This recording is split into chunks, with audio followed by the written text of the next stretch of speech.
Basically, these are the questions I really receive from the company like yours from overseas. And what do you think about the, like, let's say, healthcare market in Japan? And these questions, I really receive these messages. And also, like, do you know anyone from like Toyota? Do you know anyone from Uniqlo in the headquarters? And yes, sometimes I have like probably know from Uniqlo in a product manager, but what you want to connect with in Uniqlo is probably the accounting manager. So it's really like different from what you're asking, and at the same time, what I know is sometimes it really gap between what you want from me and what you want from like these companies. Do you want to translate or? Yeah, OK， 这些是他就是收集起来，我们在前2场的时候问到比较多伙伴会问的问题这样子。那常见的比如说像是有人会问他说，你认不认识 Uniqlo 的谁这样子？那当然对他来讲，因为日本人他们会比较精准的询问说 ，OK， 你要的是谁？你要的窗口是谁？你要的是销售窗口？你要的是行销的窗口？其实这个是非常需要去聚焦的部分。那以上是就是他比较常被提问的一些内容这样子。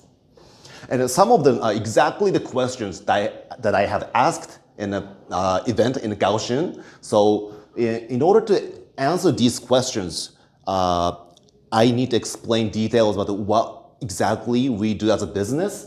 And so that's we're gonna talk about. Like we got different like tabs here today, and that are exactly what we work with overseas businesses and exact steps that we take in order to get the great partnership relationship, and at the same time, eventually the revenue generation.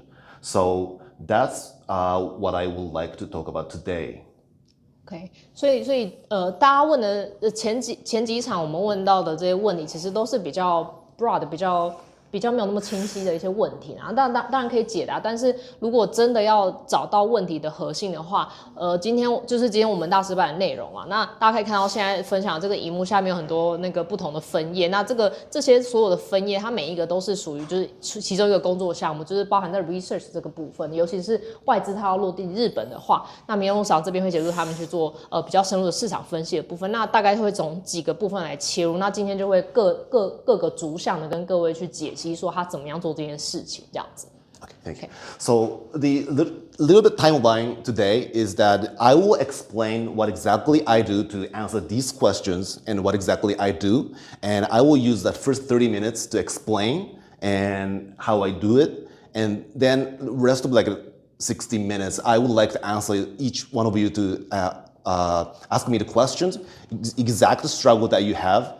And also that will be really practical, just me speaking all the time. And so I think that you asking me the question probably bring the value to the other participants, which is really the practical way of like doing this, like really small group to bring the value for each one of you.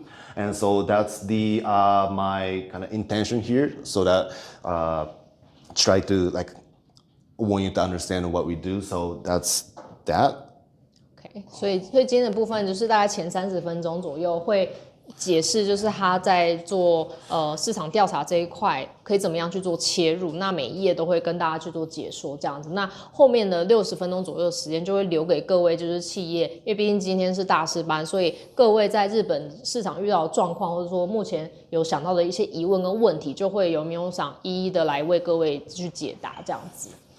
So that being said,What I am doing as a business and helping overseas business is, oh, by the way, I will share this slide or the spreadsheet after this meeting, so don't worry about it. And so what I'm trying to define what I do with the overseas companies. And when you launch the company, there's a phase like idea verification and all these really early stage phases that you come up with the ideas so that you want to help some of the potential customers. And then eventually you get a traction where you get some of the customer problem fit, and after that problem solution fit, and then there's some product market fit. It's really startup basics kind of. I think you probably know. And generally, what we help overseas companies is that these idea phases is already done in Taiwan, right? Definitely. And so in order to go to the new market, there's some of the things that you need to do in Japan here. So the like customer in Taiwan and the customer in Japan is different, and the culture is different. So the consumer behavior is different. So you need to do a little bit of a study there. So these are the points, and we are basically doing. And so, and at the same time, these, it's been said only like a 10 to 20% will go to the PMF phase. So that is a percentage. I'm thinking that probably apply to the same for the market entry. So that's, that's the scope that I am providing our service to the overseas businesses. 所以对外资他想要落地日本市场来讲，就是我们在这种非常早期的这个发展状况的企业来讲，大概有分几个阶段，那包含最一开始就是想法验证嘛，那相信这个东西大家已经在台湾市场已经做完了啦，就是这个东西到底可不可行，目前在台湾市场已经是完成，所以各位应该已经 pass 到这个阶段，然后再来就是说会到这个日本市场的话，日本人的消费市场跟台湾消费市场以及消费的习惯跟他们到底想要的东西是什么需求，其实是不太一样的，所以说到了 customer problem fit 这边就会开始有一些可能会需要的去探究跟研究的一些问题这样子，然后包含到后面的这个商品市场契合度的这个项目一样，就是从这边开始到后面开始就是可能就是各位现在的阶段这样子。那通常就是只会有10%到20%的企业会通过就是前面这个红色的阶段这样子，所以也跟各位去稍微分享一下。Okay. So that's the scope that I'm going to talk about, and I think it is good to be on the same page for all of us. And all right. Okay. So this is the kind of entire outline when I work with the customers, like let's say from Singapore, from the United States, who wants to come to Japan, and I will. It's not exactly the same because we have the NDA and all these confidential stuff, so I kind of deleted some of them. But basically, the structure of execution phases and also the tasks that we do is in this order. And so you can refer to this Chinese here. So, and the, okay, so that's the overview. And I just want to highlight that these red letters here is that all these other parts are more like the homework part. You have to do the understanding what the customer is doing, what you're doing as a product, and at the same time, and also you have to localize things like sales collaterals and website and all this stuff. But at the same time, the red one is more like execution, like doing the interview, and you go to the send them an email, send a message on LinkedIn, all that stuff. So the execution phase is only about like 30% of the entire execution, and the rest of it is to kind of more like homework that we need to do. Otherwise, it's very hard to having a conversation with the target customers or partners. So, okay. 所以这个大概就是他如果是可能美国的客户，或者是说其他地方的客户，他想要落地日本的话，他这边会提供给他的一个比较有稍微简略的一些那个专案的一个 scope 这样子。那因为有签到一些 NDA 的部分，所以他有删减一些项目。不过大致上它的流程就是以这样子为主，这样子。Okay. Okay.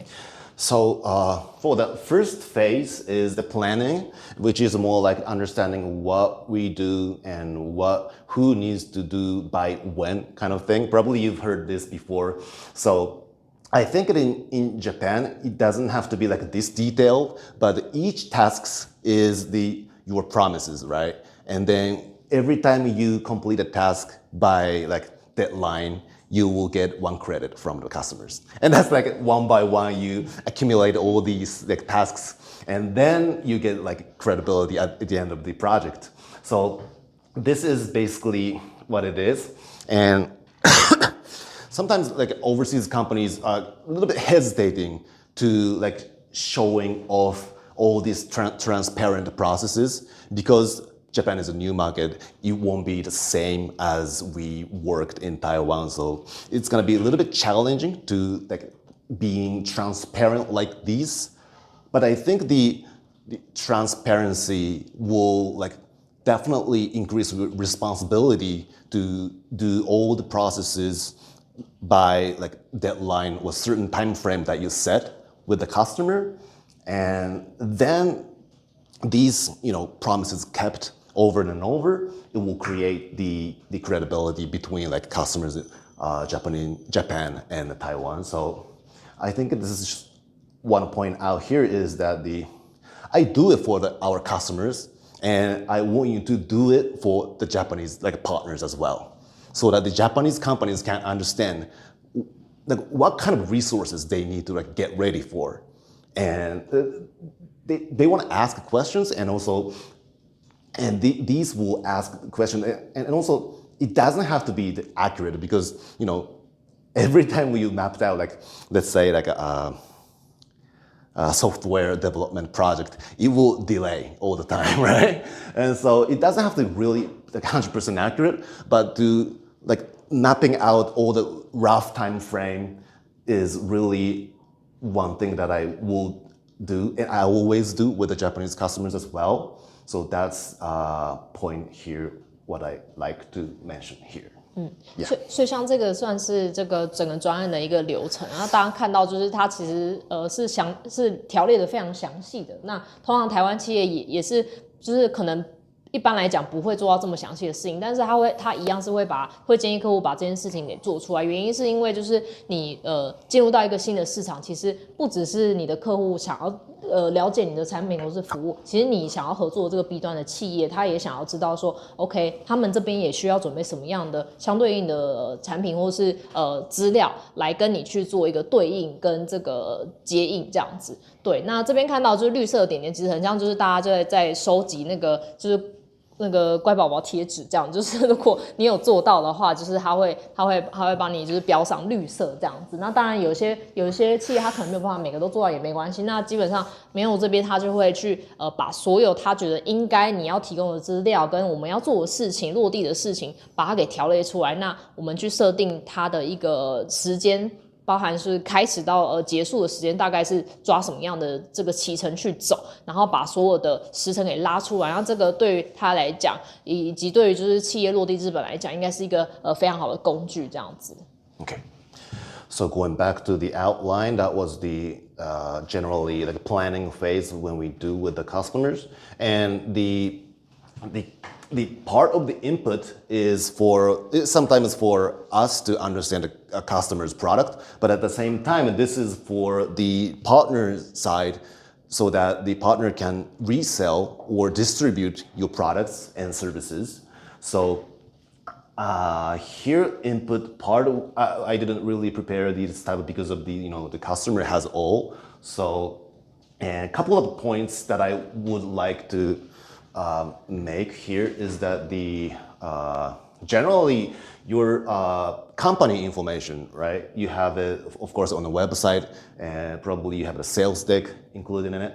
And I think when I feel to talk to the Japanese companies, if you have any like business documentation handed over to investors or the banks, in order to like raise the fund or debt financing and all that stuff, that kind of the information is normally what Japanese company wants to see. It doesn't have to be like a detail with the numbers and P&Ls and stuff, but more like, why did you founded your company and what are the strategies in the next 5 years? And that kind of information is like Japanese companies are valuing, because these like Japanese companies will discuss internally your company. And so that information becomes like circulated around the Japanese companies and their bosses and the bosses' bosses. And so in order to get some of the basic information to be understood within their like Japanese companies, I think the kind of the investor or bank type of the information is really helpful. OK， 刚刚讲完了就是规划的这个部分，再来就是讲 input 的这一个阶段，其实就是除了让民众鲁厂这边了解各位的产品跟服务之外，也是让对方的合作伙伴企业可以去了解贵公司的一些服务跟项目这样子。那他提到这边像是第三列的部分，就是在讲说一些公司的基本资料的部分。那公司基本资料其实包含就是你的网站嘛，然后你的平常在做行销、在做业务的一些资料等等，这个当然都是必要的一些提供的一些资料。那再来就是另外一个比较特别，就是说各位如果有在公司申请银行贷款，或是说有这个投资人的话，那他也会建议说这样的资料，你可以把一些比较重点的数字给隐藏掉，没有问题。但是日本企业他也会期待看到这样的东西，原因是因为他们想要知道说为什么公司需要募资，然后你们募资5年的计划是什么，那你们5年的发展成长的这个规划是什么？这是他们想要知道的内容。那像这样的资料啊，就是会不只是他们同事之间会去做传阅，他们一样会往上级做，然后或者说往上级的上级这样子，就是这份资料其实会流通到公司的各个层级，然后让他们去评估说到底你是不是他们想要合作的对象。Okay, so like that's for free events. I was talking about like the sales deck website don't really enough to like understanding what you do as a product or services. And sometimes I've been saying that, do you have any like a sales speech recorded videos on your company, or like a CRM records on the major customers from like the point you have contacted by the customers, and then like during the customer success phase, the entire communication between the customers. So that the reason why I kind of requesting that kind of like really detailed information is that sometimes people, like you've been in your company for like years and like 5 years, 10 years, or decades even, and then you know having the same conversation over and over internally and externally, and the people like skip like details. And when it comes to like the same topic over and over again, you can like use really abstract high level word and you can communicate internally. If you do that same to the partner, it's not gonna work because they need to understand the details of why you're selling your products well in Taiwan. And so, and I think it is really the similar analogy is that what I want to like deliver this like event is like the bottom line is do your homework. That's it, the end of the story. And if I like said that and it's the end of the event, it's you don't really understand what I'm gonna do, right? So you have to really break it down for like explaining things for let's say 5-year-old kid to understanding what we've been through, what are the struggles. And so the like a really detailed story will definitely speak to the customers.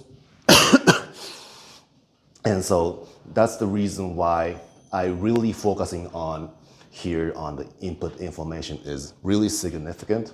And these information are the ones that that these like partners, potential customers will become religious about your products or services.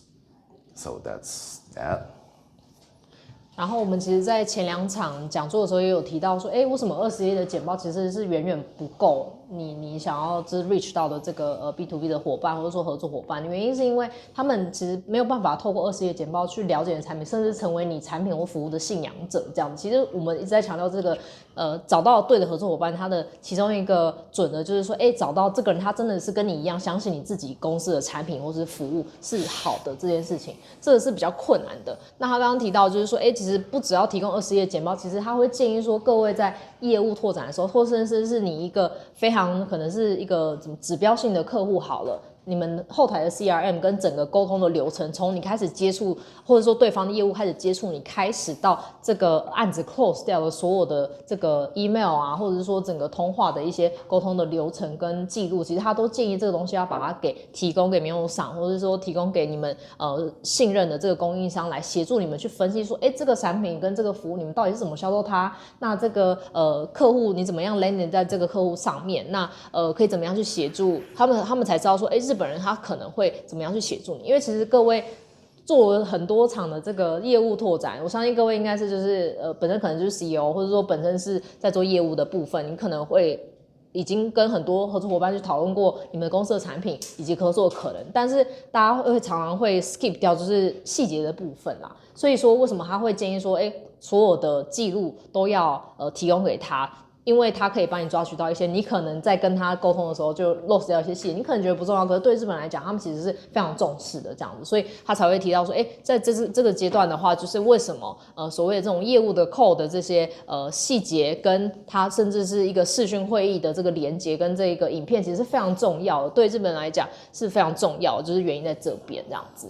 Okay, thank you. Okay. So after that, I did the input from the customers, and then there's next things about the macro research, which we generally do the briefly because probably you've done before in Taiwan. Probably if you're looking at the global market, you've already done before like these total addressable market kind of thing. So we just briefly go into that kind of information with the customer in Japan. It's only the numbers, right? So I don't really go deep dive into here, just a little bit of the like projection number conversation, which sometimes more like a reference purpose. And the macro research, I think to us, or I think it is really important, is that more like understanding the trend in Japan, what's going on in Japan. I think the trend in Taiwan and trend in Japan is, of course, it's going to be different. So mainly, generally we do with some of the keywords that is searching, and also it's pretty much keyword thing, and also a couple of the like Japanese like a status and from the government, and that's more like the entire Japan as a country information. And at the same time, there is some like a sector trend, and that's try to understanding what are the sector trend that you try to get into. Probably if you have a product and you probably have like a different sector. If you like selling accounting software, you probably focus on manufacturers first, and then you go into the healthcare industry. So it really kind of differentiating yourself into which market do you go first. And so this trend will give you the idea about which industry you would like to prioritize. So that's why I think it is compared to the numbers, I think the trend is little bit more important than the numbers. So just going over like, it really depends what kind of information I research for the customer. Sometimes it could be that regulations shift, or some of the kind of topics is going viral on the Twitter. So it's really like changing. It varies depending on what kind of a company we work with.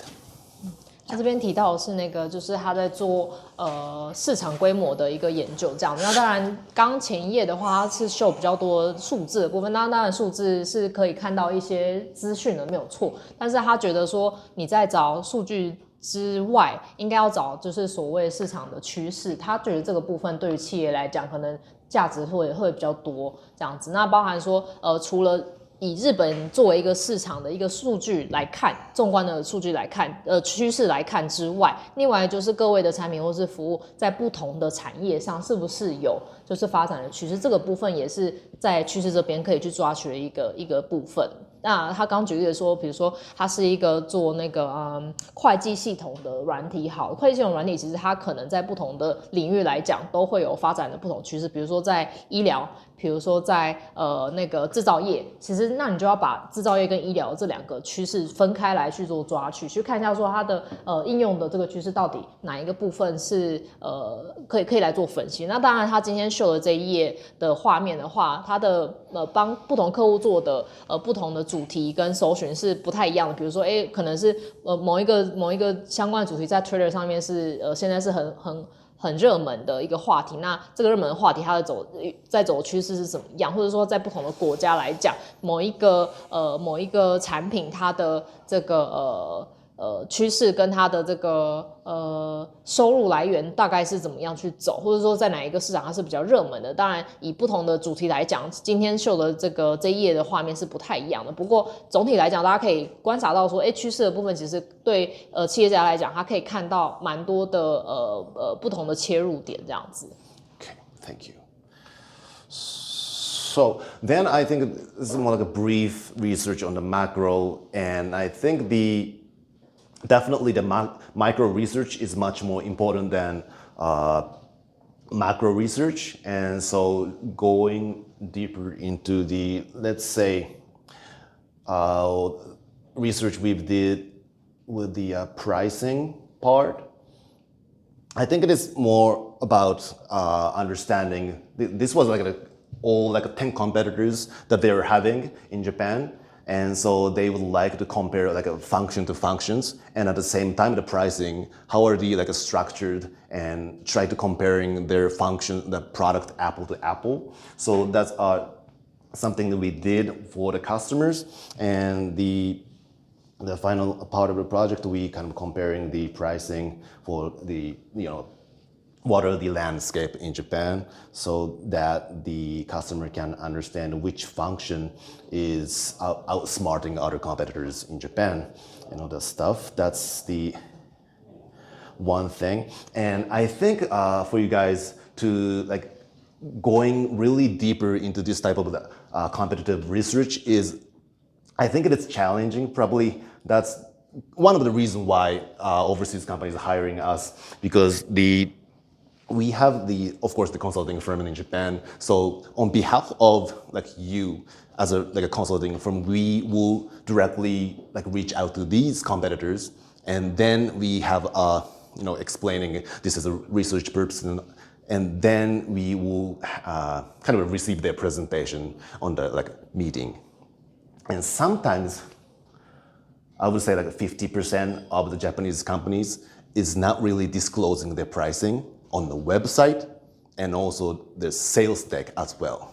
And it's kind of interesting and I received some of the like emails from these Japanese companies that we will disclose pricing after we had a meeting. So the meeting is really like required in order to get like this detailed information. So, and then if the Japanese companies is only working in domestic companies, and then if you're contacting from overseas, you're kind of disqualified as a meeting, right? So there's no information gathered at the time. So that's why we go into, on behalf of like overseas companies, go to like these competitors and understanding what they provide, what they have as an USP, and all these details information, and then we'll get the pricing. So that's, I think, what's written on here. 这边的话就是他这边条列出来大概是其中一个客户，然后是10个比较直接的一个那个竞争者的一个名单跟分析。那大家可以看到，它应该是属于软体类的客户啦。然后像是每一个功能型的。每一个功能型从第1间到第10间，他们有还是没有？那它的功能大概是什么样的，到什么样的程度这个部分啊？然后包含像它的客服啊，包含像它的安全性等等，这个都是比较就是功能性的一个分析。对，那再来就是一个比较关键的，就是为什么这些外资会需要 hire 像是米诺鲁这样子的一个人，就是协助他们去做这样的市场分析。原因是因为通常日本的企业它不会让你知道它的那个价格这样子，你在官网上也查不到，你在它的 sales deck 上面也查不到，它不会给你价格。他们常常做的事情就是说，你一定要有一个会议。你要跟他进行完一个会议之后，他才会给你一个 price 这样子。那这个会议的这个前提是说，你可能不能单纯只是外资企业。像刚刚提到，如果你是一个外资企业，然后你写 email 跟他说，我想要跟你来一个就是线上会议，那他可能就是对他来讲，他不认为你是一个 qualified 企业，他觉得你要在日本落地之后，你再跟我谈会议这件事情，我后面才会有后面的事情这样子。所以对他来讲的话，他客户的会 hire 他的原因就是说，米诺鲁桑他有办法去协助这些客户第一个先约到这个会议，这个会议其实非常重要。约到会议之后，可以知道说他们的价格是什么。那民用总会再把这些所有的细节跟价格部分帮客户去做一个比较统整化的分析。那他刚刚有往下拉，就是有统整出来，比如说哪一些功能其实目前大概10个这个竞争者他们已经拥有了，那这些现在他这个客户有的这个功能是不是一个可能红海市场或者说蓝海市场，这个就是他们后续可以再讨论的内容。对，那像是一些比较关键的资讯的这个抓取。算是日本企业他们会需要一些条件才会给予的东西，对。And by the way, this is a really organized version of competitive research, and most of the time, it's not gonna be clean like this. And I recommend to research not only direct competitors but also alternatives as well, because there's sometimes overlaps for alternatives providing really similar products that you're providing. So in order to understand the entire landscape, I think it is really not only the direct competitors, but also the potential alternative players needs to be analyzed. And so that's one other thing that I wanted to point out here as well. 它这一份算是蛮完整的一个直接竞争者的一个分析这样子，但是除了直接竞争者之外，其实他蛮建议的就是说，虽然有一些公司它可能不完全跟你提供100%相同的产品或服务，但可能是类似的产品或服务的话，所谓就是非直接的这些竞争者的话，他也建议要把它一并纳入来做一些分析这样子，对。Okay, so then that was more about the function conversation, right? And then we go deeper into what are these competitors doing and why they're selling well in Japan and why customer chooses these competitors over the rest of the players. And in order to do it, I mean, just basically like a SWOT analysis is something that probably all of you do. And I think here is what I think it is important is to really stepping into what the competitors doing in Japan is, I think it's critically important. So generally, just like I analyze and research doing on the customer, like our customers, like overseas business company, and we do the same, really similar research on the competitor as well. What are the customer they are serving, and also what are the business profile, and what are these competitors paying they have, and at the same time, what are the solutions that they're providing for their competitors' customers, and understanding what the competitor is doing will give you the more information about what is expected to do in Japanese market. So that's the detailed research. It's more like the pricing part was the function, and these are the kind of a story, try to fill in the gap about the functions and stuff, so that you will be able to have a clear understanding about what the competitors are doing and why competitors are successful. So these are including all the Japanese, but that's pretty much. 刚刚的部分算是比较功能性的分析这样子，那这一个部分的话，就是会根据他抓取的可能这10个直接的竞争者的话，他们的 SWOT 分析去做一个比较全面性的解释，以及说他们这一些竞争者他抓到的一些顾客痛点是什么，为什么这些顾客他会购买他的产品，这部分也是民友长会去一并把它整理出来这样子。对，所以大家也可以想一下说，如果我们现在在落地日本，或者说现在即将进入日本市场的话，在做市场分析的时候，除了我们做刚刚的那一个比较功能性的一个比较之外，其实每一个企业它为什么在日本是可以成功，而且是有顾客的这件事情，应该是大家可以再深入的去了解一下，包含说它品牌故事啊。那像他这边提到就是说，现在在讲的这一个比较更多内容性的分析，其实它可以多少又呼应到刚刚前面讲的那几个，就是我们在讲功能性的分析，为什么它会产出这些功能？因为它抓取了某一个消费者的痛点，这样子，所以这两个其实是可以互相呼应的。那其实很多人在做市场调查跟研究的时候，会忽略掉这一点。他可能前面功能性做完，他就说哦 OK，就大概就这样子。那我们就是看有没有机会嘛。那其实如果你多做像这样子更深入的 SWOT 分析，然后以及这样痛点分析的话，其实它会帮助企业更好的去落地日本市场，这样子。Okay, so I will do almost the same thing with competitors, customer. The things that I do is almost the same with the competitors. So pretty much like what the competitors' customers are doing, what are their challenges, and what are the solutions, what are the ROI that they delivered, so that you generally the competitor is really understanding their customers, right? And if you compete with them, you need to understand their customers as well. So that's why I'm doing it. So really simply, it was just pretty much the same thing with the competitors. Okay.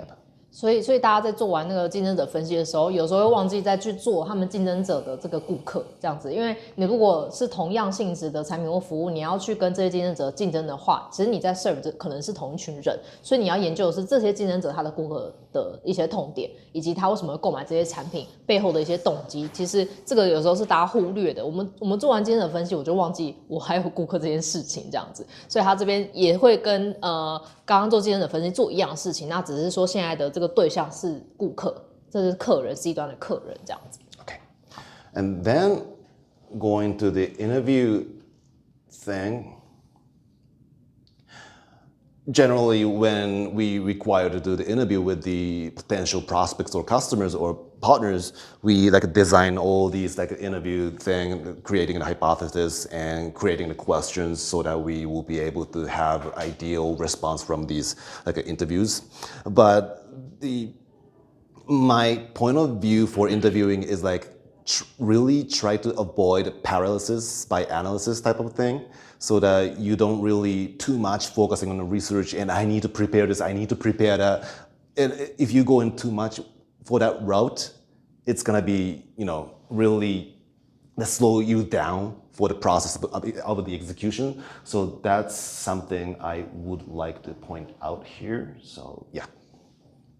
这边提到，如果说你要做所谓访谈类型的这个工作，这个工具的话，他的建议是说不要，你当然可以事前去做非常多的准备，设定非常多的问题，一定要问。但是对他来讲，你事前准备做的越久，表示你整个进程你会拖得越久。所以他的建议就是说 ，OK， 你大概可以条列出几个大方向的一些问题，那就是以这样的问题去进行所谓的 interview 访谈的这个部分，这样子。不要说，我前面一定要访谈的时间就访谈之前就已经拟定了，比如说1个月的时间在那边想说，来回觉得说，这个问题要问，该问不问，不该问这样子，去做太多的这个拖延这样子。对，所以他的建议是说，你如果要做 interview 这样的工作的话，那当然前置作业就是把它做到标准化就好。那我们就是照着进程继续走这样子。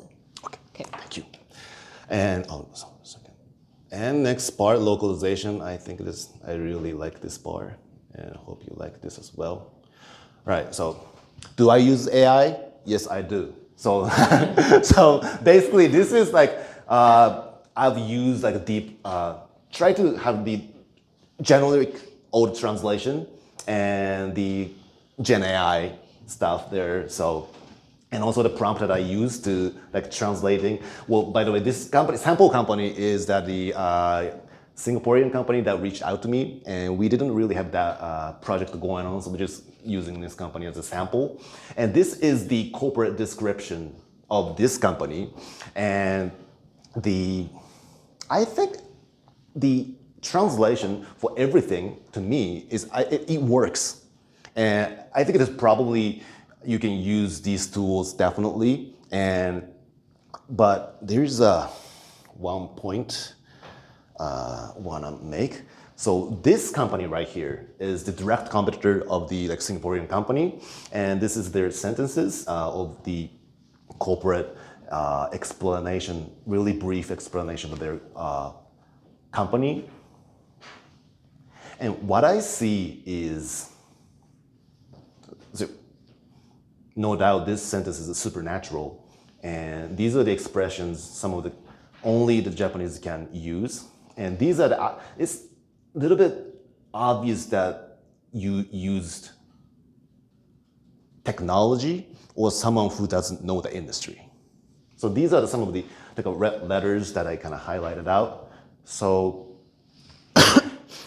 and so the localization part, I think it's good to, I mean, you can use the AI, like Google Translator, and some of the like translation really like affordable company like Gengo. There's a crowdsourcing translation company there, and the reason why we do all these like tasks and researches is to understanding what are the languages the customers or partner is using in Japan. To understanding all these like research, like it's really a lot of tasks. So, but to understanding what kind of the word vocabulary phrases that they're using in that specific industry, and you, in order to properly articulate the message to your target audience, you definitely need that information, knowledge, and process of the experience of doing all the research. Otherwise, you won't be able to like develop this type of the pitch or sentences in Japanese. So and when we worked with like a Fortune 500 companies and they try to localize their materials, and definitely the internal person will like review at the end of the like finalizing the document, right? So definitely there's someone who needs to be like reviewing everything internally from your like internal people needs to do it. Otherwise, it works, but it's not really working as like professional internal people doing it. So that's something that I wanted to highlight about using the AI stuff. 就是在刚前面有提到，就是几个工具嘛，然后接下来这个阶段大概就是所谓在地化的阶段，就是落地的阶段这样子。那落地的阶段的话，它就是当然大家都会用 AI， 那它就是这边用了大概几个不同的翻译软体跟 AI 的工具，然后去帮就是所谓他举了一个新加坡的这个公司的例子啦，就是说帮他去做一个简单的简介这样子。对，那大概用了一些简单的那个 prompt 来做 AI 的诠释。那下面的这个它是一个直接的一个竞争者，那这个当然是他们自己的一个简介。那你可以看到它有标示出蓝色的部分的话，这个是属于就是只有比较日本人他会真的会了解的一些用语跟词汇。那上面的这个 AI 创造出来的内容，然后红字的部分的话，它也是属于就是比较业内的一些会用的一些文字这样子。对，然后它有把它 highlight 出来。那它的意思是说，当然大家都可以用 AI 去做就公司简介以及就是本地化这件事情。本地化就是我们把我们的东西去做可能适合日本市场的一些调整跟这个策略这样子。那你当然我们在讲文字的话就是翻译，那翻译你也要翻译的得体。像有时候我们接收到一些奇怪的中文，就是知道它可能就是用 Google， 或者说可能没有大家在仔细去做检视，就直接翻译成中文就直接 send 出来了。那这个状况其实常会发生。那我们如果要到日本市场的话，也要注意这件事情。我们当然可以用 AI 去请他帮我们去做本地化的一些调整，但是最终其实还是建议还要有一位可能是内部的人员，或者说比较精通日文的这些人员去做最后解释，说这个翻译出来 AI 的内容到底适不适合日本人，到底看不看得懂这样子。If you know a better prompt, please let me know. All right. Okay. And the strategy, I will go quickly go over this like a strategy part. This is more like the if you try to raise the fund in Japan, you will be able to prepare this kind of detailed like documentation for the VCs, banks, like a capital involved partner relationship development. But if that's not the case, and probably you can just skip this part. There's an executive summary here and all these like what are the strategy you have in Japan in the next 5 years, what are the opportunities, and also, there's basic stuff. So you can just, if you need it, you need to like have this like detailed all these thing. But if not, I think we will just quickly skip this part. 这一页主要就是，如果各位的公司有未来想要在日本做募资的话，就是会产生出像这样子一页比较多的内容。那各位可能有做过募资简报，那可能像募资简报会出现的内容啊，然后包含你5年内的计划，然后跟银行申请贷款的一些记录跟内容，这个都会需要提供给日本的企业去做说明这样子。那如果各位没有的话也没关系，因为这一份档案我们会后都会再 send 给各位这样子，然后去做参考。那这一页如果没有募资的需求的话，就是大家可以跳过，没有关系。So the next part, I said this is priority part. Okay, here I think this is one of the most like kind of the spreadsheet I use with the customers, and when it comes to like having all the hypothesis about what is the what is the target sectors that you want to go into, and there's some of the tools, and probably you have heard like Javelin boards and the customer journey map, and these are the like tools available on the internet, right? And I think this is for like really the like pure startups, but the market entry is different, right? So I generally like combine them together and like customizing it for like a market entry purpose. And so this is some of the elements that I normally look at when it comes to really developing what are the target markets that we need to focus on the first time. And then in order to do that, generally we have like, sometimes it really depends, about like a 40, 50 numbers of the hypothesis for the target markets, what the products might be fit into like market A, market B, all that stuff. And to go through the industry priority and the target and the cohorts, which is really similar to the persona.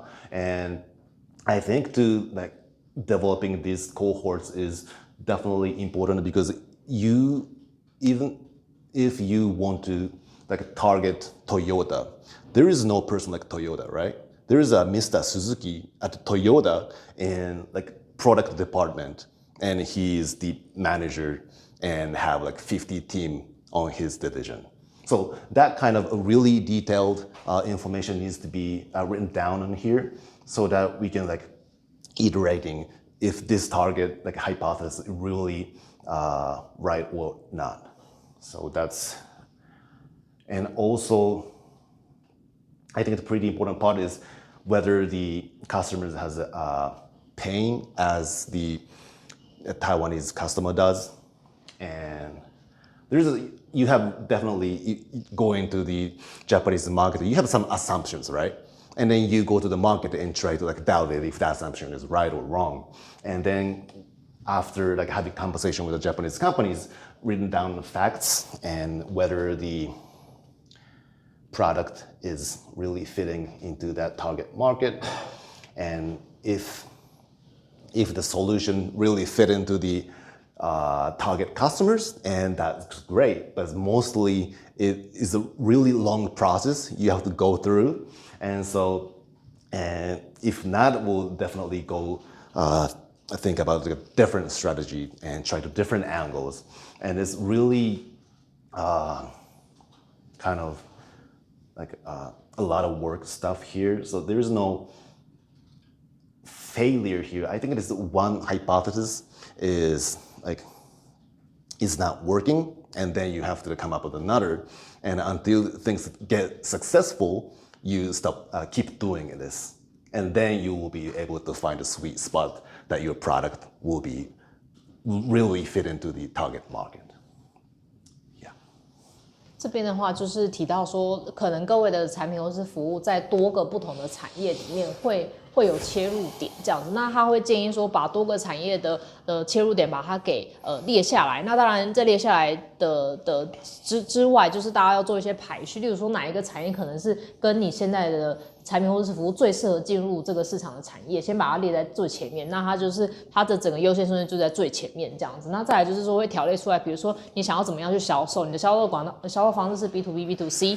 那再来就是你的这一个产业的销售的对象是谁？例如说他这边有提到可能是这个出版商，或者说可能是某一个特定的职位的人这样子。那他这边讲的 cohort 的这个部分比较像是就是所谓的这个研究的样本。那刚刚提到比如说 Toyota 它这个东西你在讲这个企业的时候，它不是一个人，但是你要把它做一个人的一个假设出来。那下面它这有2个工具啊，就一个是 Javelin， 然后另外一个是就是 Customer Journey Map， 这2个工具都是现在网络上可以找得到，而且是可以来做应用的。那这2个工具其实就是帮助你去找到说这一个人的假设，这个可能的客户的样貌是什么样这样子。然后大家可以去玩看，可以去试试看说，这个我们的这个 TA 到底可以怎么样去设定它，去假设它。我们现在还在假设的阶段。那我们假设就是我们现在台湾已经有客户了，那我假设台湾的客户好像可以在日本的这个市场去 work， 那我把这个假设给写下来。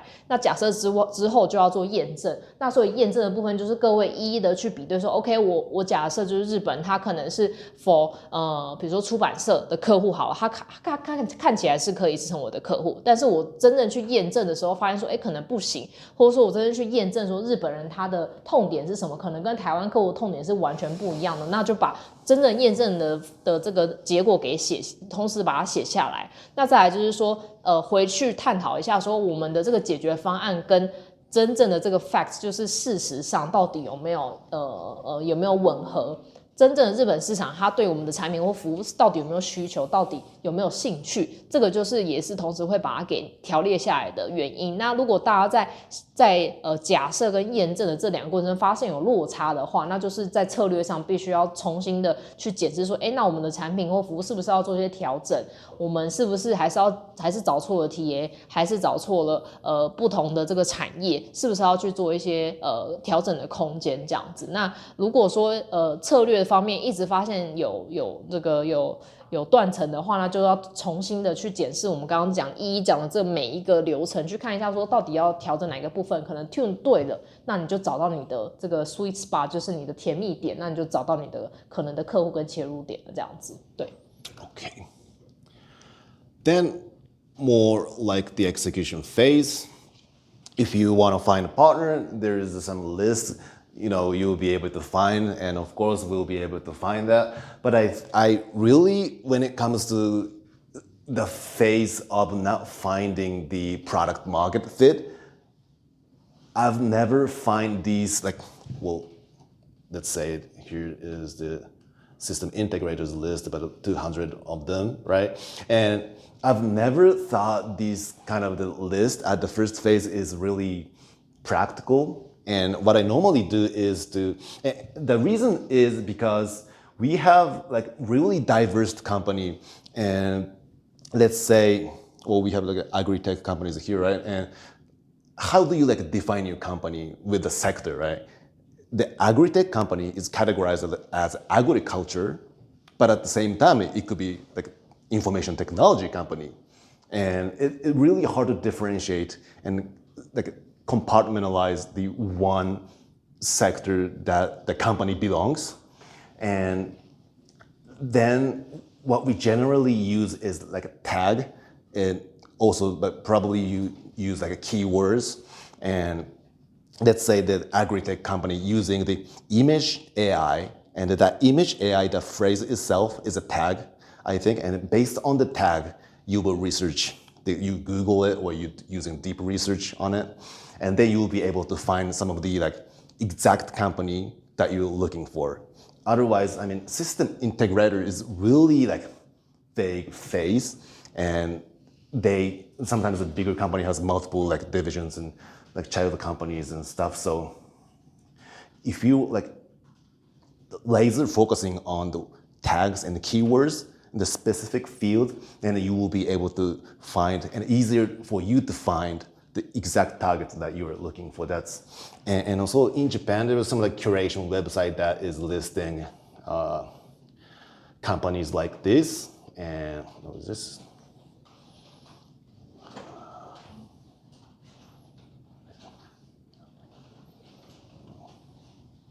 Let's say this is more like the 5 like sales agency recommended to.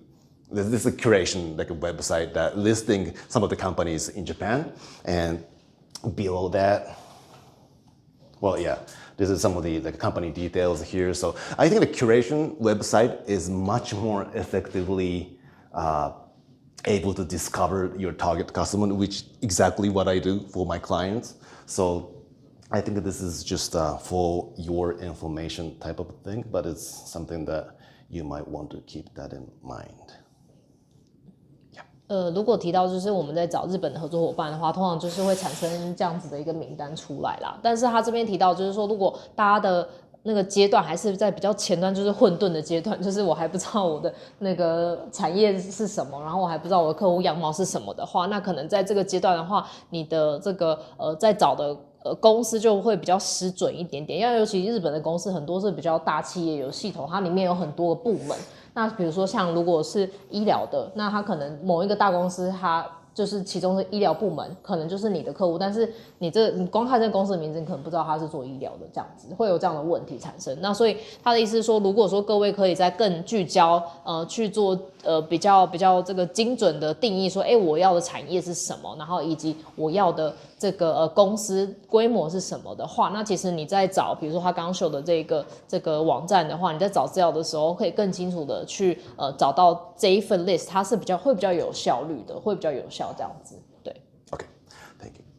So I think the initial phase, I mean, there's some of the companies that are selling the companies list in Japan. So especially for like, if you are not finding right fit in Japan, I wouldn't recommend to like buy those lists.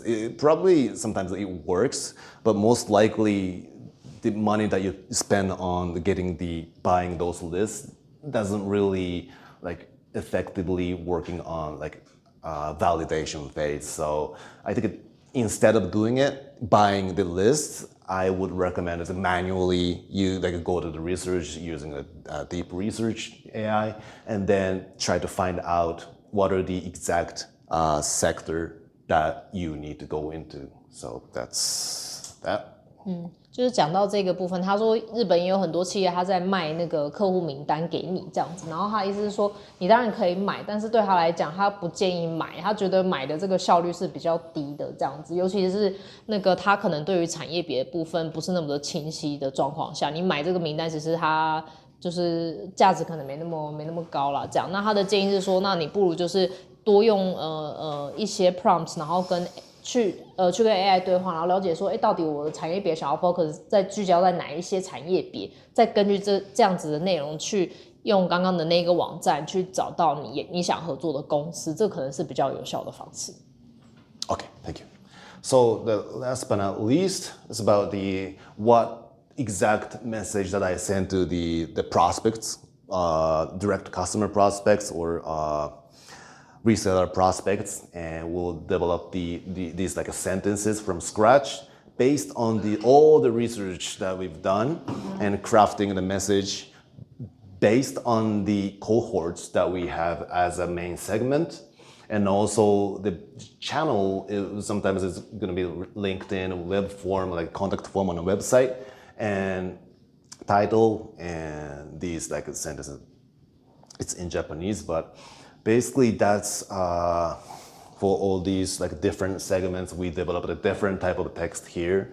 And so the initial phase is really not clear about which message will speak to the audience and what are kind of the message that you get reply from like wherever the channel that you're using.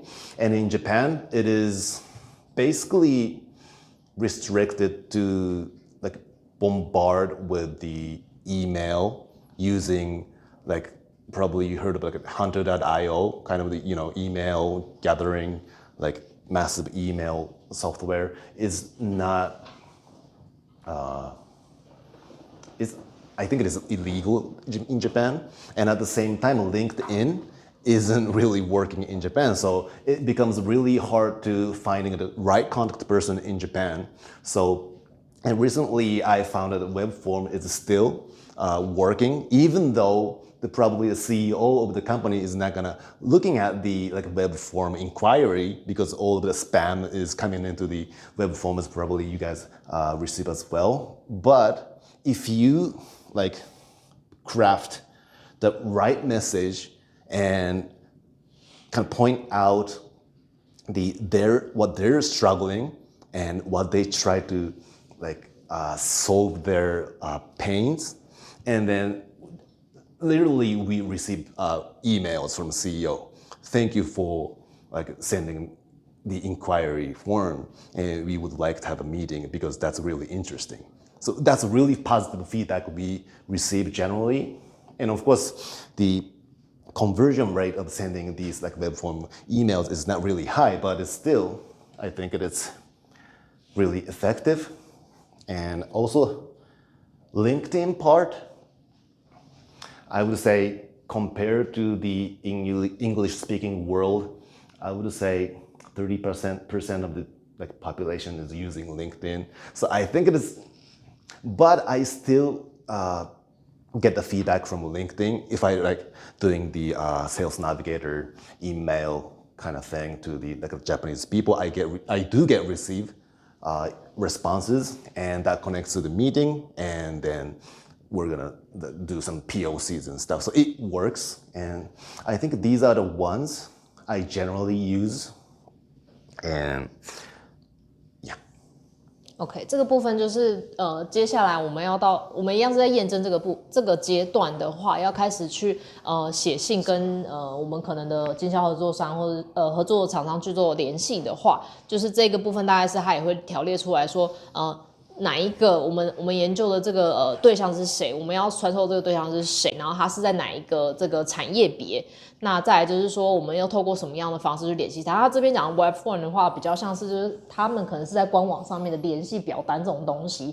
那他的意思是说，这个 Web Form 通常比较跟这个 LinkedIn 相比较起来，在日本来讲是比较通用，而且是比较有机会获得就是回复的这样子。那 Web Form 的部分的话，它当然你也有可能就是太多那个垃圾讯息，他们可能不会回，也有可能。但是通常他的经验是说，如果你的这个整个讯息的内容是你已经深入研究说这个公司它的产品或是服务是什么，那他们的痛点是什么，它痛点可以怎么样跟你合作，如果有做好前面很多的深入的功课再去写这样子的内容，而不是说发一个罐头讯息过去的话，那他们回复的可能性是非常高的。那他可能就会直接回复你说，那就是谢谢你写信来，那我们来安排一场会议，因为这个痛点对他们来讲，他知道你有做功课，他也知道说你的产品可能是跟他有合作机会的，所以这样子成功的几率会比较高。那至于说，如果各位想要用 LinkedIn 的话，可能在英语系国家的话，大概可能30%的人口有在使用 LinkedIn， 可能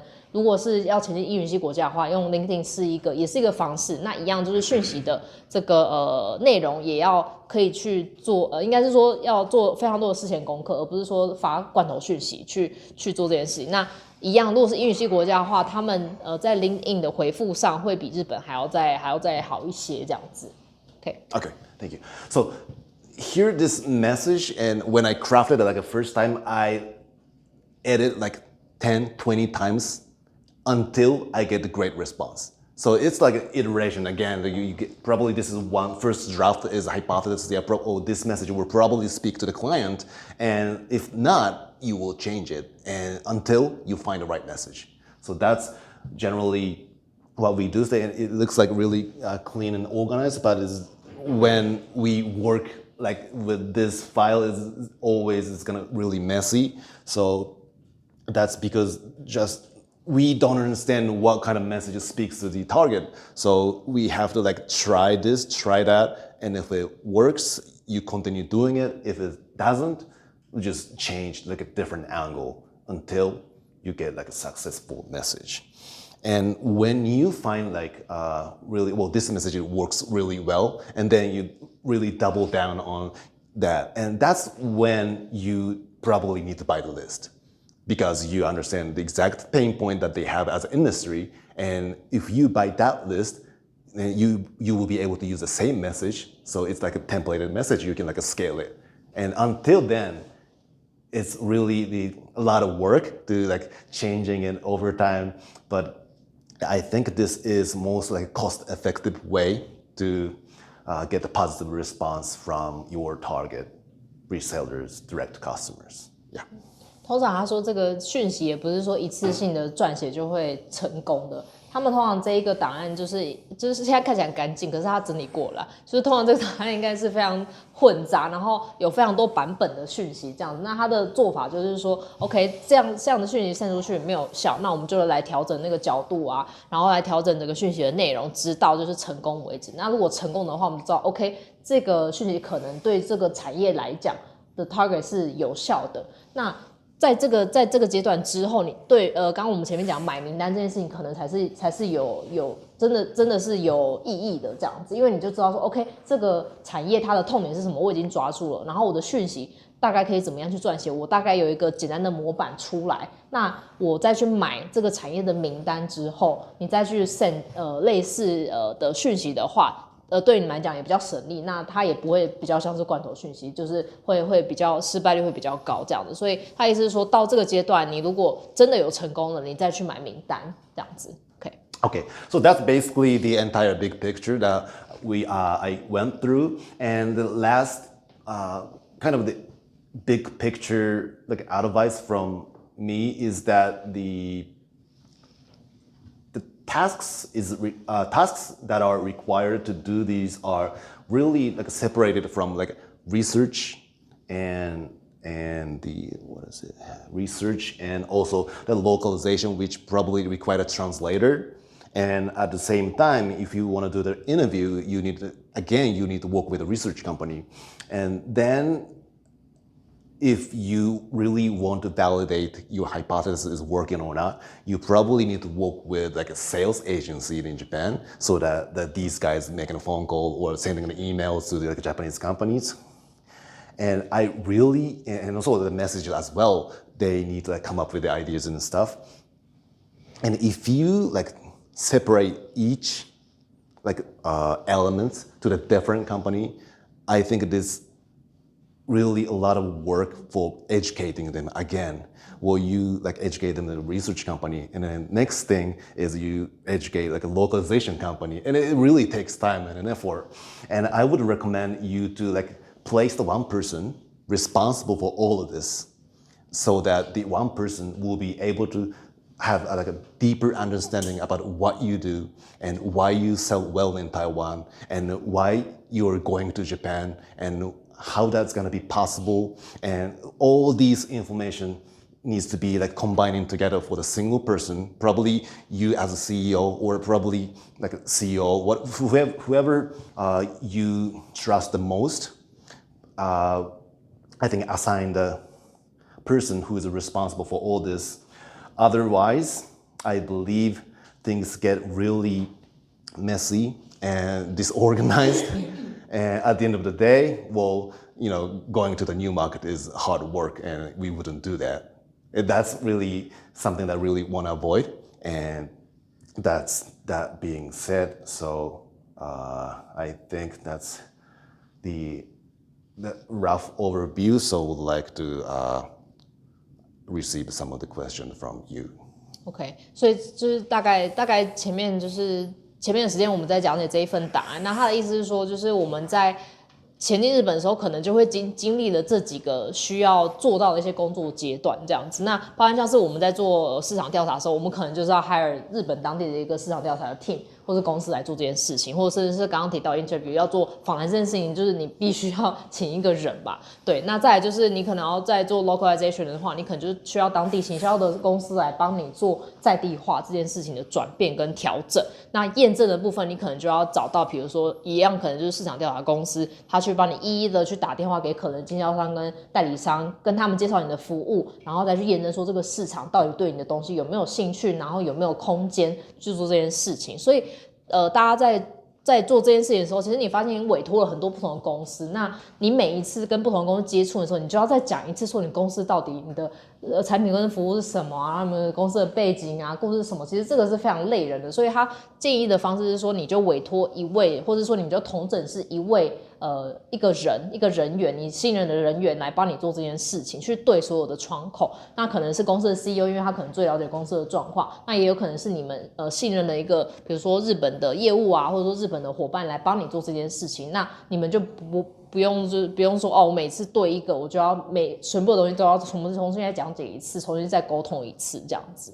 对，那今天的话就是我们大概把就是明后赏他平常在帮客户在跟外资做市场研究所有的工具跟大家就是稍微解释一下，那各位可以去检视一下说，我们目前的进展有没有缺少哪一个部分的验证，或者说哪一个部分的假设似乎没有做好，那可以把它补足起来这样子。那我们接下来的话就会就是各位如果有任何公司上的问题的话，就直接询问这样子。OK。还是说目前对就是像前面的内容有没有其他就是额外想问的问题？哪一个阶段不清楚的？有吗？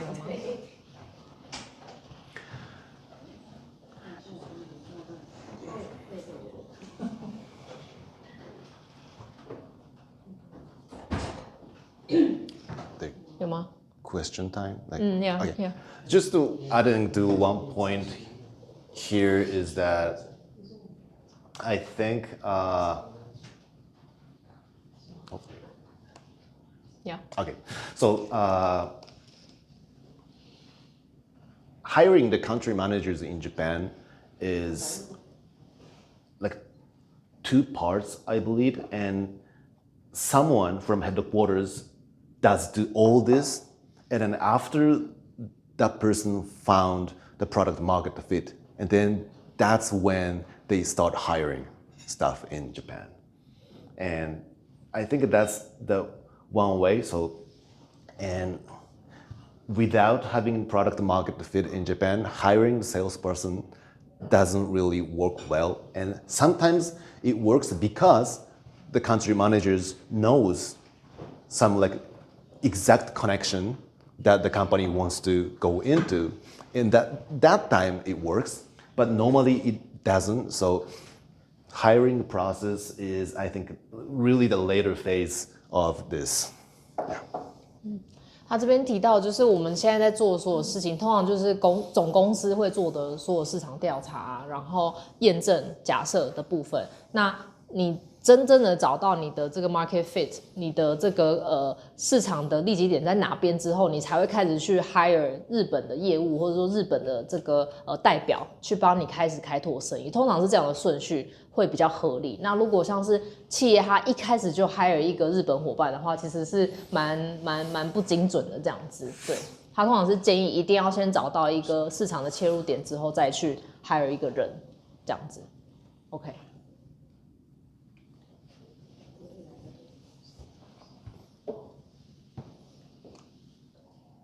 好，我们有没有就是针对这个过程有没有什么问题 So usually, how much time we will expect for the whole process? Normally or average? Because it sounds a lot of process, and even we want to invest and we want to get involve it, so we need to at least expect the time that. For example, 10 years or 2 years, 1 year that end, usually how much money that during the whole process we will spend. Okay. Thank you for the question. And you want to first translate? OK， 就是Lenny 这边问说，大概就是整个期程走期会拉到多长，然后或者说整个大概他要准备的预算大概是多少 And another question is that, as you mentioned that maybe we hired a sales at this point, maybe it's a very high risky, right? So how about we can do it both way that also works too? What do you mean like both way? So I heard that some of our friends, they get into the Japan market. They use the sales as could be the market research tool. So they get a feedback from their direct market potential customer, and they will get a feedback from the sales directly. Then renovate, or they just upgrade their model or their product immediately to fit their potential customers' needs. So that's why I was wondering if is sometimes from your perspective and that you are professional, could be either way that we choose the one, or that we can do the both way. And also want to hear your opinion. Okay, got it. Let me answer for the second question, and my answer is yes, both work. And this is really the generic version of it. So it's not really like a one size fits all solution. And if really depends on the product. Let's say if you have really kind of structured software in a local way, and then you have to need change all the user interface and all the stuff for Japan, and that takes a lot of investment, right? So when it comes to that, I think that's going to be the product manager involved in Japan. So it's going to be a lot of a process. But at the same time, you will be able to manage these user interface and the product management perspective, and you will be hire a sales guy in Japan, and you will probably do that. And the one thing I would say is it is really, to my opinion, hard to hire really good country managers. And it's sometimes like 10,000 USD per month, and it takes a lot of money, right? Yeah. But sometimes, really, I've known really experienced country managers, they're really good. And so I think if you can afford it, and definitely that's the way. And answering the second question, I will give you the worst case scenario, right? The one that I've known is the software company. It is a friend of mine is doing the country manager for the company, and that is, it took 3 years to get the POC from a street bank, and for all these 36 months, it's all the process of building a trust, going to the izakaya with the bankers, and that's all the process, and that's the worst case scenario.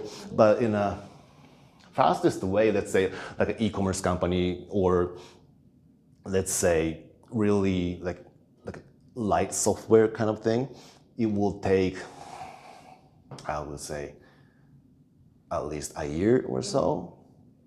And generally we provide that kind of a service around 2,000 USD per month. So, and you can calculate that as well. And so that's generally that. And it is really hard to say. Yeah, it depends on the industry and then your products. Exactly, yeah.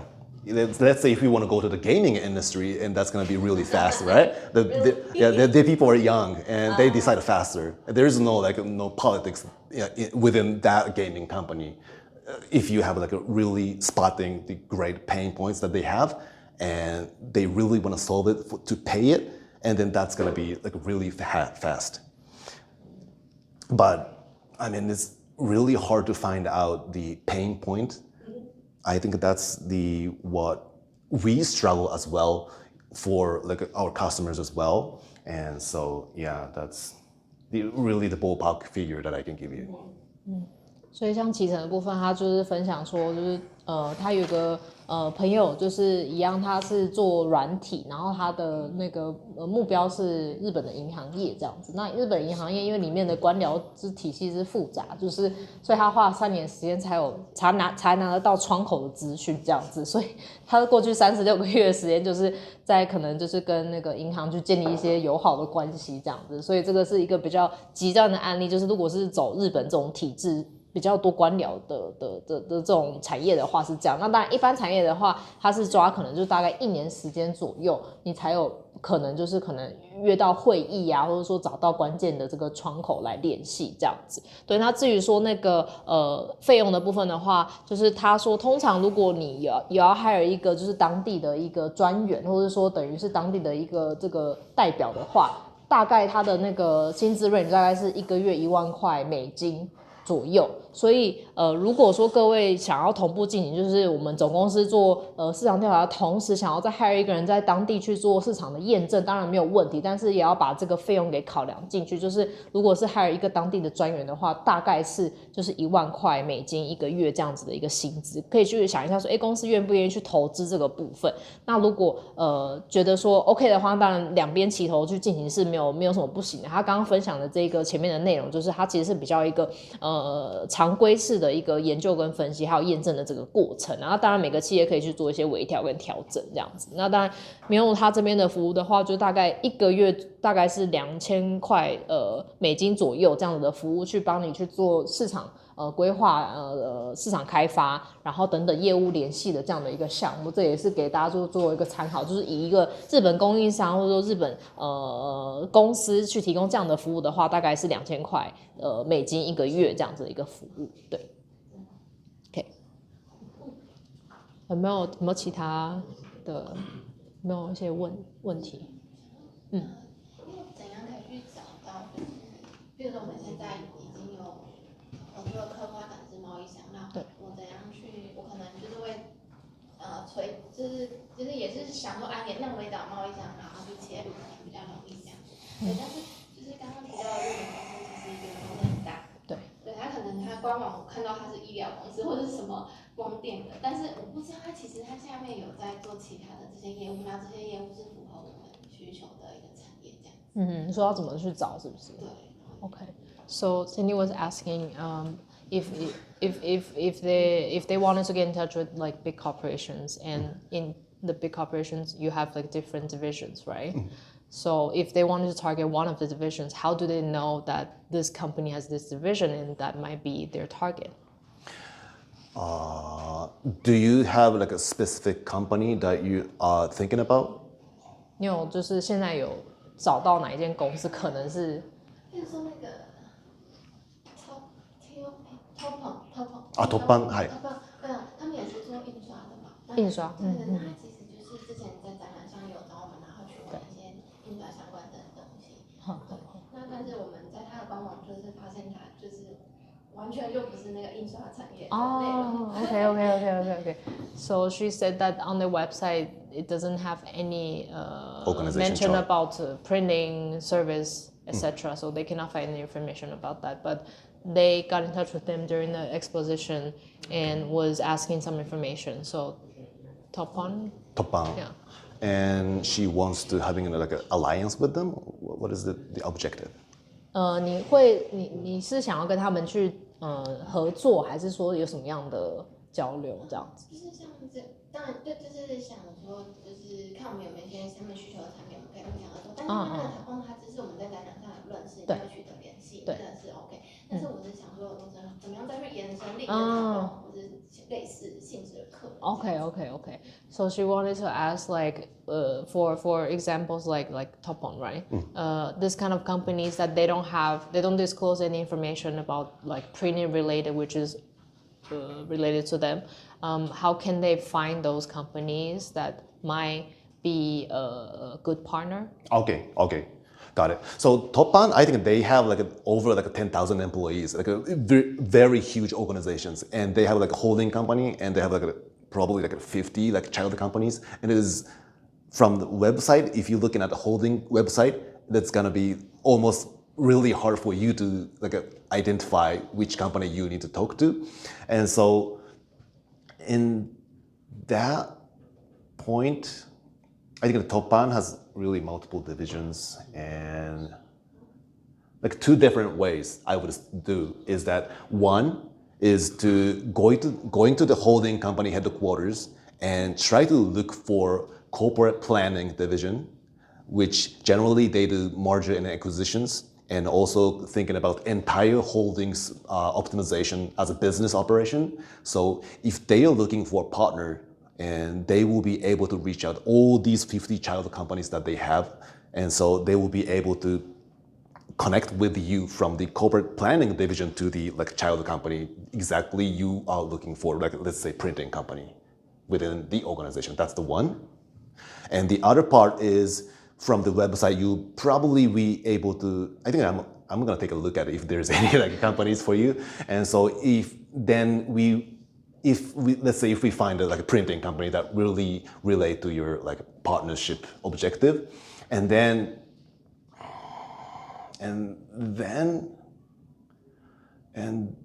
what I would do is to like study the company and to like crafting the message is that I think I need to understand what you do as a product a little bit more, but sending the message to that company, or if you, that's the second way. What if like she doesn't know if that company has like a printing service that could possibly be like working with them? I think definitely there's a printing company involved within a Topon company. Yeah, so, but if it's like if it's not like Topon, it's like a similar big corporations that they might have a printing sector inside this company, but they didn't show it on the website. They cannot find it elsewhere. Like, how can she reach out to them? Is there any way to search it or? But I don't think that's it's a big Topon. question. Yeah, I mean, I don't think Topon is hiding or anything. It is just hard to find. And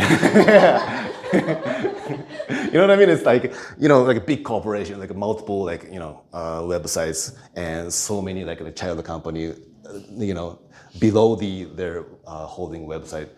I think, Google it or just find the right keywords in Japanese, Toppan plus something that you are looking for. And then you might be able to find the exact company that you're looking for. And to do that, I think you probably need someone who understands Japanese well to support you. So is it? OK， 对啊，这可能就是找到正确的 keyword 日文的那个关键字去找，然后可能加上公司名称，然后加上你要的这个关键的日文的名称这样子，然后去试试看说，这公司是不是有可能？然后他意思说可能不是没有秀在上面，但是就是很难找。然后尤其像Topon，它可能是下面就是50几个子公司这样，所以它可能不会把所有的资讯全部都摊开，它可能就是提到可能印刷什么什么什么，它可能资讯是比较少，然后也比较难找，可能是这样的原因。然后它就是提供2种做法，一种做法就是你去找到母公司，它是可能是事业拓展部。或者说它是有在长期在寻求一些新的技术这种部门，可以去找看这种部门，因为这样子的母公司它是会对你的产品有兴趣之后，它是会联系到直接相关的子公司去帮你做这件事，做串接这件事情，所以可以去找说，比如说Topon的这个母公司的某个市场扩张，或者说业务扩张的部门这样子，去跟他们联系，然后跟他们去讲述你的服务可以怎么样解决他们的某一些痛点，那他们可能就会直接联系某一个子公司去跟你去做一个接洽这样子，或者是第二种方式就是你先去做比较深入的功课。研究之后，然后一样就是用他前面的方式，就是去试着去写信，然后写信跟他们讲述说你的产品服务怎么样解决他的痛点，然后直接去接触他们这样子，写信过去，对，大概是这2种方式，对，OK， 但是他说他会帮你找一下说，就是还有哪些公司可能会是你的合作伙伴这样子，对 ，OK， 好，没问题。And also, one more thing, I'm not sure if you have looked at it, but when it comes to this type of large company, they generally have the very detailed company's description that you can get from their website. Generally, that is on the investor relations page. And you just go through all the details, and I think probably at the end of this,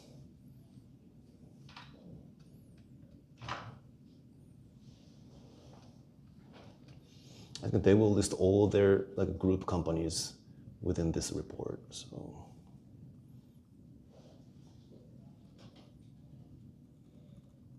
如果说他们有这种就是给投资人的那个资料的话，通常他会把所有的子公司的资料都会放在里面这样子，对，所以可以看一下这个档案，这档案应该就会在他的网站上面了，对。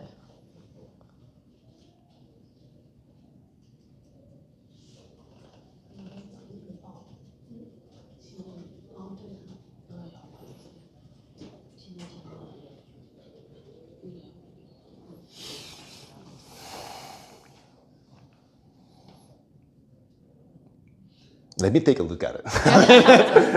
Couldn't find it. I don't know why, but it's weird. OK，还有没有那个就是有其他问题？对，趁他现在人在台湾，赶快问一问这样子。And if possible, like Lanny, is it possible for you to explain a little bit about your product or service that you provide, so that I can more detailed answers about the time frame that you will need to like invest in Japan? So We are immersive digital working tool platform, and we are our platform is to three kinds of target audience. One is for like influencer in the tourism, or especially that culture experts or professionals. They want to promote the culture, but they are lacking of a marketing, or they are content provider, but they don't know how to use digital to promote themselves. And that's for influencer or cultural professional. The other one is a tourism association, that, for example, for museum or for culture organization, something like that. And the third part is independent tourists. So we kind of our platform link these kind of target audience. For independent tourists, they want to explore Japanese culture, and also the instead of a big city, second or third city, they are also very with a bunch of Japanese culture. And then we want to attract them to second or third city to enjoy and explore different kind of atmosphere in terms of the Japanese culture. Then the content provider, they use our platform to create different content and in terms of audio tool, story tool, or AR VR tool. It depends on what kind of technology they want to use for their independent tourists. Do you have any idea which sector would you like to like prioritize in the Japanese market? Which part? I mean, what you got like influencer part, and you have like a museum, and also the individual, right? Like that's three different sectors. Is there any like a priority? Like so for right now, our priority would be that tourism association, and also the influencer, that they are more like a cultural professional. Okay. Yeah. Okay. You provide that service directly to these like individual influencers? Yeah, you can think that in the back end, it's more like a Canva. Okay, got it. In front, the more like a YouTube. We are not video. We are that interactive media. And for the YouTube, you can only watch it, right? But for our platform, you can create an interactive media for the tourists. So front end more like a YouTube, the back end more like Canva. So for content creator to create their own content and to sell to the independent tourists. Got it. That's really interesting. But as so that's why we right now for our first phase is we are looking for more like influencer, because they are not belong to any kind of association. They want to make their own money too. And right now usually they will use the IG, but they have to create make them more powerful. They can get more cooperation. But right now in our platform, you can create your own content and sell to your target audience directly. So for these kind of things, you can design for pre-experience. For example, the foreign tourists, they don't go to the Japan at first, or they can target to the tourists they are already in Japan. So platform you can develop either way, pre-experience or on-site. Okay, got it.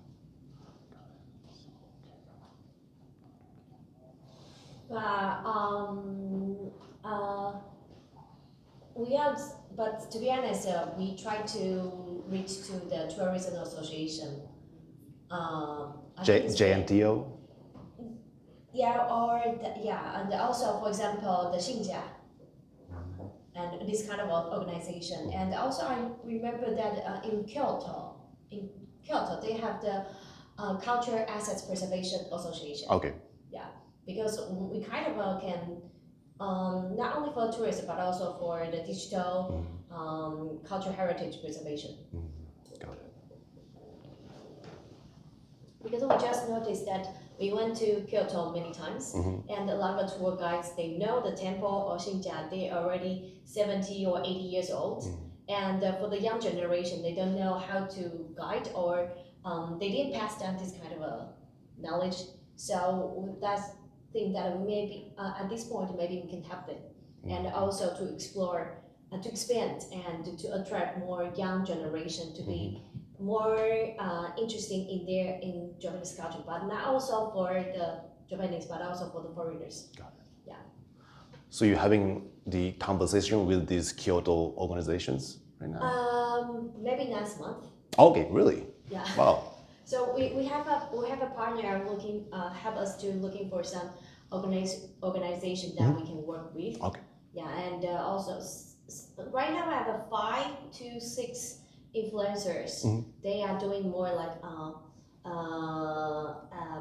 kimono and also tea ceremonies, these kind of things, and also traditional opera. Okay. And the thing is because these culture are very profound, and they need more.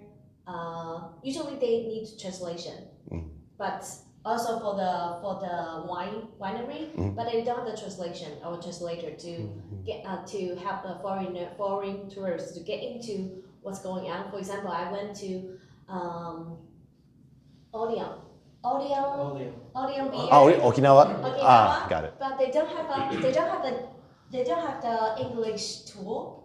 So the whole tour 2 hours we only can hear Japanese, and we went to the aquarium with our kids. They say if you cannot speak Japanese, then all the activity you cannot join it. So I thought, but we really like to know instead of saying no to us. So we kind of use our platform to help them to kind of a bridge between foreigners and the cultures in Japan. Got it. I think it looks like you're in a really great position. Like you already have a contact with the organizations, and you try to testing out your product with the influencers. Yes. And do you think that's working well to these people? So at this point, we communicate with them. They think that our platform is very helpful for them because usually they target to the independent tourists. They are really want to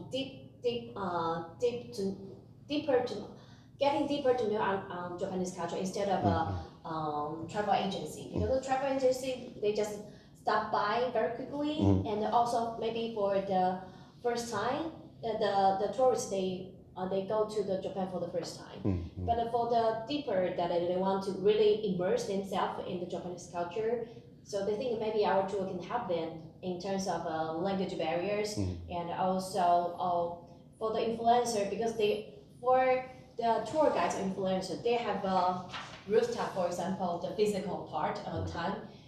For the tourists, maybe you can take 30 tourists in a day, but that's maximum. So think about the whole month. So that's your maximum that revenue you can get. But with our platform, it means that you cannot take rest. You cannot get ill. Otherwise, you can get money from that day, right? But for our platform, it's kind of a alternative way. Maybe the tourists use our platform will not pay us that much, but they can take a rest. So, for example, the tourists can use our platform. For example, one tour is 500 yen. Think about it, if 500 yen would be 10,000 independent tourists or 20,000. So compared to the real person tour guides, they can get as much as possible. Yeah, it's kind of their alternative way, and also we kind of empower them instead of replace them. Got it. Thank you. So, but still, we're still trying, but Yeah. I'm not sure. So if you are asking me that is workable, maybe see Q4. Yeah, I think that you're in the right spot. I mean, to keep doing what you do. Yeah, right spot, I'm not sure. we we only have a passion, and we think that's a good thing to do, right thing to do, and we try to have that. That's it. But I'm not sure. Yeah, one thing that a lot of overseas companies are struggling with, they hate uncertainty Yeah. along the process. And when it gets not working for like 6 months, is no meeting happening, and then they will stop doing it. And that's, I think it is really kind of why you're so impatient. And of course, there's cash investors, all these things going on. I really understand that, but at the same time, I spoke like last Friday about what we need as a mindset is you need a good amount of the cash, and at the same time, you need to have the commitment, and that will generate the patience over time. And if you're not like quitting, and eventually you're gonna success, right? No matter what, it's you that you stop doing it. And so if not stop doing it, well, I mean, of course, there's probably some point you need to think about, well, whether we should like withdraw the operation there. But basically, I think a lot of the companies is kind of stop working in the middle of like probably like tomorrow might succeed, right? Yeah. You never know. It's probably the next appointment could be like blow whole things up. So it's just, I think it is just hard to predict that, but I think that you need to embrace the uncertainty along the way. It's hard, and I get it because I mean, I run a business, so I get that feeling. And if you're not quitting, and it's probably some point, if not Japan, probably you get that experience back in Taiwan, and probably you will explode in somewhere place, not in Taipei, but probably in Kaohsiung.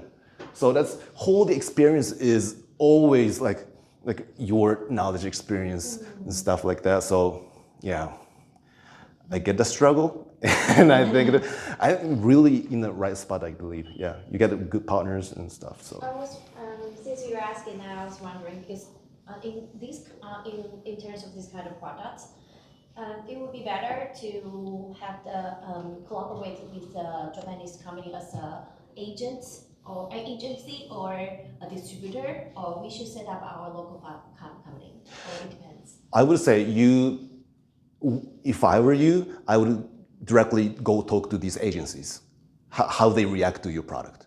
And then if their product really, their feedback is really good, you probably think about partnering with them for, let's say, having a contract with only like 3 years contract.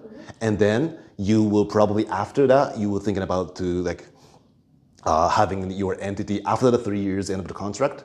And then so that you have the presence in Japan, and instead of giving these agencies some of the profit that you wanted to get, and you will probably have the entity, and after the termination of the partnership contract, you will get all these profit along that way. So if you think about it, you just try it, and then if it works, I mean, it's good, right? And if it is not, you just going back to where you were. And I think that's probably the way I think about it. Okay. And also, I noticed that because we try to find some tourism association, but this kind of associations usually are related to the government, right? Yeah. So I kind of feeling that business is business, government is government. Yeah. Am I right? Yeah, right. Yeah. You're right. I found that's the way that you want to cooperate with the business and cooperate with the government is, or the business and government are not very related to each other. I felt that way. Looks like related, but to my opinion, I think it's really separated. And I think it is, I'm not sure which, like the division or what part of the government you're talking to, but I think when it comes to government involved, and I think you probably need like local help, really like great, like long-term relationship with the government for like the last 100 years or some sort of, right? And then if that company recommends you to like implement a product, and then government have no like, they're gonna say yes, right? So I think it's probably finding the local agency that has great relationship with the government probably works better. Oh, okay. So I encountered some of the local small town or city, and or some shop and small town. they really want to do something different, but they are lack of the funding. So at that point, I was thinking that maybe I can find some partner. They are work for the subsidy from the government. Do you think that triangle works? For example, the partner would be the help them to apply some funding from the government. Then they have the funding to use our platform. Do you think this kind of triangle would work? Okay, sorry. sorry， Sorry. 我们场地大概。